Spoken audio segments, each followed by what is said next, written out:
This is Twit. In VR news, which we just haven't had a lot of lately, but I thought it was interesting. Nintendo, the Switch is a magnificent, incredibly popular device. If you didn't know that, seriously, they've sold a ton of them. They make the Wii look like a blip in terms of Nintendo sales over the last decade.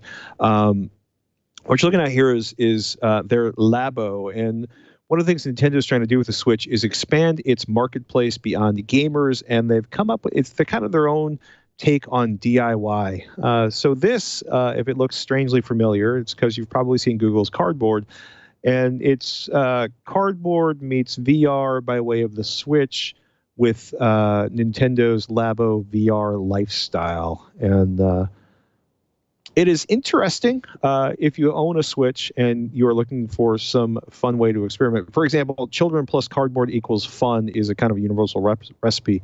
But $80 gives you 6 kits, which includes sort of the VR goggles, the rifle blast, a camera, the elephant, because VR elephants are the bomb.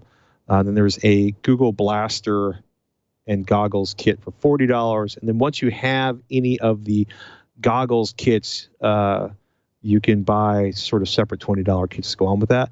I think these are interesting. I don't think if I tried to bring a Switch home, my wife would have intense words with me.